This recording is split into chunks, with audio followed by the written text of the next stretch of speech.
On a un nouveau matériau qui a été présenté, donc c'est le carbone NTPT.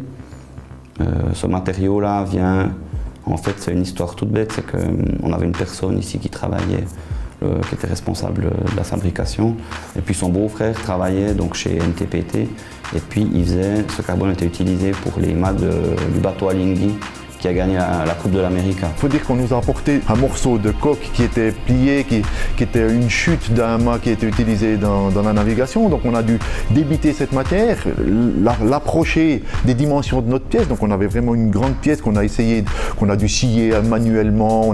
On a usé des scies, on n'arrivait pas à la débiter tellement elle usait l'outillage qu'on utilise de façon standard. Puis avec toutes ces expériences-là, chaque fois on progresse, on apprend autre chose. Puis c'est ça qui fait l'intérêt de travailler avec ces produits-là. C'est pour des marques comme ça, quoi. Tout de suite, moi, ça m'a plu, quoi. J'ai vu ça, c'était d'une rigidité diabolique. Et puis, il y a quand même une histoire aussi à raconter avec la Coupe de l'Amérique. Maintenant, c'est utilisé aussi pour le futur Solar Impulse 2. Et puis, on a fait les premiers protos il y a déjà donc, une année.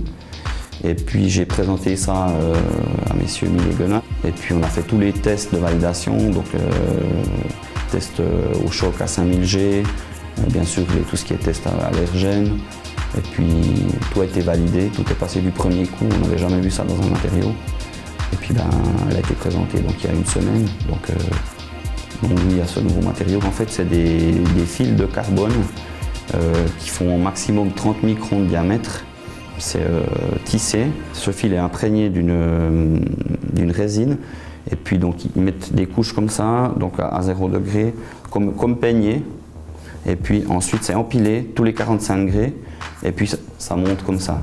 On a 800 couches pour obtenir l'épaisseur dans la carrure, ce qui fait qu'on obtient une rigidité incroyable. C'est un petit peu plus particulier à usiner dans le sens où il y a beaucoup plus de fibres, c'est une matière qui use beaucoup plus l'outillage, qui a beaucoup plus de résistance. Donc on a des différences qui se font dans la programmation, c'est-à-dire qu'on adopte des vitesses un petit peu moins importantes, on utilise un outillage un tout petit peu différent, avec des revêtements spéciaux, avec des choses comme ça qui font qu'on ait une moins grande usure, parce que c'est des matériaux qui sont assez abrasifs et puis qui usent pas mal l'outillage. C'est incassable. Quand on a essayé, même Monsieur Mill, quand j'ai présenté ça, il a lancé, c'est un peu le test chez nous, il a lancé la montre sur le carrelage et puis elle n'a pas bougé. En général, on utilise un matériau quelques années, on marque le territoire et puis ensuite, en général, on est souvent copié. Donc ça veut dire qu'on ne s'est pas trop trompé et puis une fois qu'on commence d'être copié, nous on passe à autre chose.